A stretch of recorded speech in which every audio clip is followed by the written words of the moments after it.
जी हां दोस्तों, उपराष्ट्रपति चुनाव के बीच वोटिंग वही हुआ जिसका मोदी शाह को पहले से सता रहा था डर। नायडू ने गुपचुप चला दांव, राहुल टीम ने क्यों किया धन्यवाद। बहुत स्वागत है आप सभी का। आप देख रहे हैं द राजनीति का विशेष सेगमेंट खबर और विश्लेषण। मैं हूं जब्बार खान। तो क्या दोस्तों 9 अगस्त को उपराष्ट्रपति पद के लिए हो रहे मतदान के बीच में एग्जैक्टली वही हो गया जिसके बारे में मैंने आपको पहले से बताया था और जिसके बारे में मोदी और शाह समेत बीजेपी के मोदी शाह के खेमे को डर पहले से था। आखिर गुपचुप तरीके से मोदी की सबसे मजबूत केंद्र की बैसाखी चंद्रबाबू नायडू ने ऐसा कौन सा दांव चला या ऐसा खेल किया जिसके लिए कहा जा रहा है कि नायडू ने एक झटके में हिसाब चुकता कर लिया।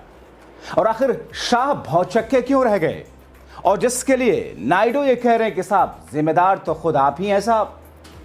राहुल गांधी की टीम मानो संजीवनी मिल गई और धन्यवाद क्यों अदा कर रहे हैं, सब कुछ विस्तार से आपको बताते हैं। दोस्तों इस वक्त संसद के भीतर उपराष्ट्रपति के लिए चुनाव की प्रक्रिया, वोटिंग की प्रक्रिया तेजी से आगे बढ़ रही है। प्रधानमंत्री नरेंद्र मोदी से लेकर के दूसरे तमाम बड़े नेताओं में से बहुत सारे लोगों ने वोट डाल दिया है। शाम 5 बजे तक ये प्रक्रिया चलेगी। लेकिन प्रधानमंत्री नरेंद्र मोदी के वोट डालने के बाद में जो कुछ हुआ, उसके बाद की घटना ने इस पूरी प्रक्रिया को एक नई दशा और दिशा दे दी। हालांकि कहा यह जा रहा है कि साहब इसकी भनक मोदी और शाह को लगी नहीं, लेकिन जब किसी सूत्र के जरिए उनको भनक लगी तो फिर भौचक्के रह गए। लेकिन कई राजनीतिक बुद्धिजीवी ये कह रहे हैं कि चूंकि शाह को इस बात का अंदेशा या इस बात का खदशा पहले से था। दोस्तों हुआ क्या है, चंद्रबाबू नायडू ने तो पहले से ऐलान किया था कि एनडीए के प्रत्याशी को हुई उनकी टीम, उनकी पार्टी वोट करेगी। चंद्रबाबू नायडू ने खुद नाम लेकर के एनडीए के प्रत्याशी के वोट करने और जिताने की बात कही थी। मगर दूसरी तरफ दोस्तों 3 बातें अपने ध्यान में रखें और जहन में रखें और आगे उसके बाद में समझें। एक, चंद्रबाबू नायडू की आंध्र प्रदेश की राजनीति और आंध्र प्रदेश की राजनीति में भारतीय जनता पार्टी के जरिए, अमित शाह के जरिए एक खेल करना। दूसरा, चंद्रबाबू नायडू की एक बातचीत, टेलीफोनिक कन्वर्सेशन नितिन गडकरी। और तीसरा, आंध्र प्रदेश की राजनीति में चंद्रबाबू नायडू के कट्टर दुश्मन राजनीतिक तौर पर जिन्होंने चंद्रबाबू नायडू को जेल में डाला था और वो भी दिल्ली के इशारे पर, जगनमोहन रेड्डी। इस एंगल ने चंद्रबाबू नायडू को कुछ ऐसा करने पर मजबूर कर दिया जो चंद्रबाबू नायडू भी शायद करना कभी चाहते ही नहीं थे। दोस्तों हुआ क्या, सबसे पहले एक एक करके आपको बताते हैं। सबसे पहले हल्की चीज आप देखिए, एक लंबा चौड़ा आपको ट्वीट दिखाते हैं। कांग्रेस पार्टी के नेता हैं मनिकम टैगोर, कांग्रेस पार्टी के विप हैं, वहां के पोलिंग एजेंट भी हैं आज के मतदान के। दरअसल चंद्रबाबू नायडू की विरोधी और राजनीतिक तौर पर दुश्मन पार्टी वाईएसआरसीपी जगनमोहन रेड्डी की, जिनके साथ में एनडीए ने गुपचुप तरीके से साठगांठ कर लिया और जगनमोहन रेड्डी एनडीए का हिस्सा ना होते हुए भी वोट करने का ऐलान करने के बाद में वोट कर दिए। और ऐसी स्थिति में जब आंध्र प्रदेश की राजनीति में, जहां पर एनडीए में है चंद्रबाबू नायडू, वाईएसआर एनडीए से बाहर है, आंध्र प्रदेश की राजनीति में चंद्रबाबू नायडू को यह मैसेज गया। और आप नितिन गडकरी और मोदी और शाह के रिश्तों को भी ध्यान में रखें तो जो मैसेज गया उसमें यह कि भारतीय जनता पार्टी आने वाले दिनों में कुछ ऐसा गेम प्लान कर रही है और जो एक नैतिकता के आधार वाला 31 दिन तक जेल में रहने के बाद मुख्यमंत्री पद के हटाए जाने की प्रक्रिया का कानून जो लाया जा रहा है उसमें चंद्रबाबू नायडू भी कहीं ना कहीं है। अब दोस्तों आपको सबसे पहले मैं कांग्रेस पार्टी के विप मनिकम टैगोर जो पोलिंग एजेंट भी है, उनका एक ट्वीट आपको दिखा देते हैं। उसके बाद में चंद्रबाबू नायडू और शाह की बात तरफ आते हैं जल्दी से। उन्होंने एक लंबा चौड़ा ट्वीट किया और लिखा कि इतिहास श्री जगनमोहन रेड्डी के विश्वासघात को कभी नहीं भूलेगा। उपराष्ट्रपति पद के लिए आरएसएस समर्थित उम्मीदवार का समर्थन करके, ये किसके लिख रहे हैं, ये जगनमोहन रेड्डी के लिए जो आंध्र प्रदेश के पार्टी के मुखिया हैं और चंद्रबाबू नायडू के विरोधी हैं। कांग्रेस पार्टी लिखती है कि उन्होंने आंध्र प्रदेश के हितों के बजाय सीबीआई मामलों के डर को चुना है। ये रणनीति की बात नहीं है, ये लोकतांत्रिक ताकत के साथ खड़े होने के बजाय मोदी बाबू के दबाव के आगे समर्पण करने की बात है। जब नेता डर के मारे दिल्ली के सामने झुकते हैं तो वे उन लोगों के साथ विश्वासघात करते हैं जिन्होंने उन पर भरोसा किया, यानी कि आंध्र प्रदेश की जनता ने आप पर भरोसा किया। आंध्र प्रदेश के ही प्रत्याशी हैं जो कि चंद्रबाबू नायडू के दोस्त भी हैं, इंडिया गठबंधन वाले प्रत्याशी, उस पर अभी आता हूं। आगे लिखते हैं कि जगन मोहन रेड्डी को एक योद्धा के रूप में नहीं बल्कि एक ऐसे राजनेता के रूप में याद किया जाएगा जिसने सीबीआई अदालतों से बचने के लिए अपनी रीढ़ बेच दी। उनके सांसदों ने मॉक पोलिंग की। उन्होंने हमें बताया कि जगन ने उनसे बाबू के उम्मीदवार के, मोदी बाबू के उम्मीदवार को वोट देने के लिए कहा है। यह कांग्रेस पार्टी के नेता ने जगन मोहन रेड्डी के लिए लिखा, यानी कि आंध्र प्रदेश के हैं प्रत्याशी इंडिया गठबंधन के। आंध्र प्रदेश की राजनीति जगन मोहन रेड्डी को करनी है, लेकिन जगन मोहन रेड्डी आंध्र प्रदेश की जनता को धता बता करके, वहां की राजनीति को धता बता करके मोदी और शाह की एजेंसियों और उनके दबाव में आकर के एनडीए के प्रत्याशी को वोट किया।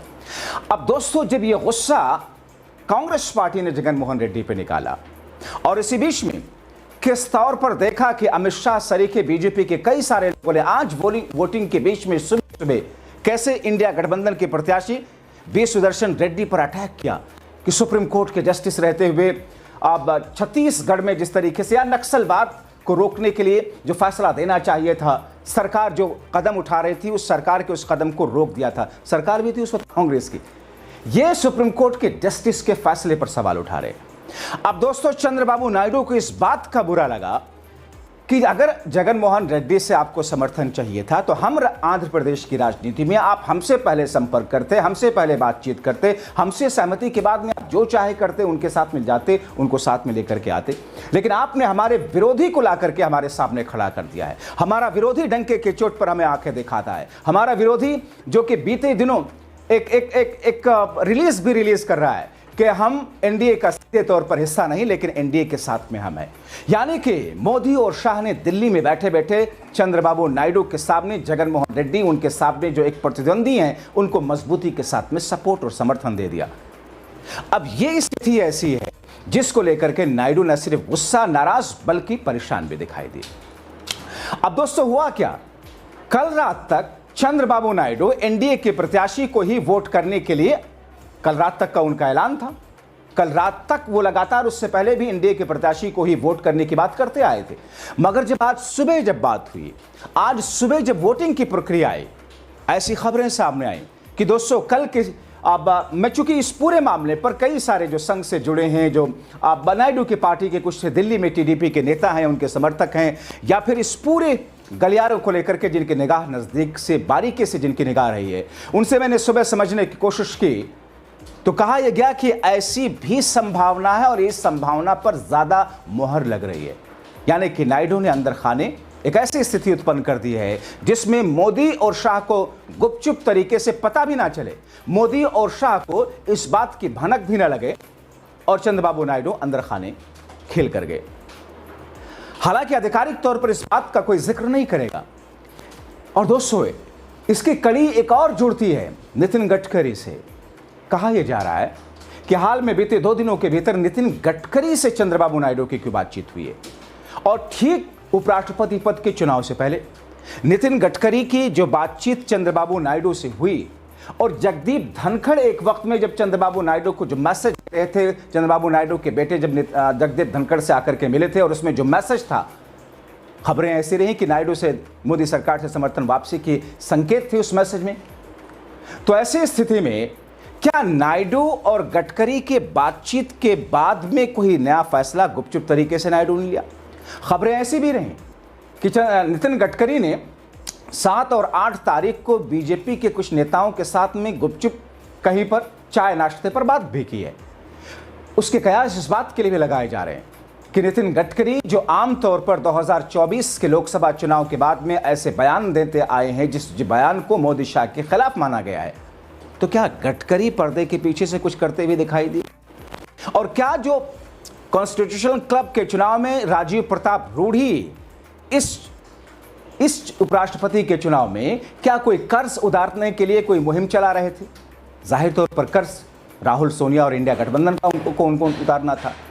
अब ऐसी स्थिति में दोस्तों जो बातें निकल करके सामने आ रही हैं उसमें नायडू ने अगर वाकई ऐसा किया है तो फिर नायडू सिर्फ अपनी ही पार्टी के लिए तो करेंगे नहीं। अगर उन्होंने कोई फैसला लिया राजनीतिक तौर पर या किसी भी तरीके का कोई शख्स कोई फैसला लेता है तो फिर पूरी ताकत के साथ में अपने उस फैसले को एग्जीक्यूट करने के लिए कोशिश करता है। तो क्या नायडू के संपर्क में एनडीए के जो दूसरे सांसद हैं या कुछ निर्दलीय सांसद हैं उनके साथ में भी नायडू की कोई बात हुई?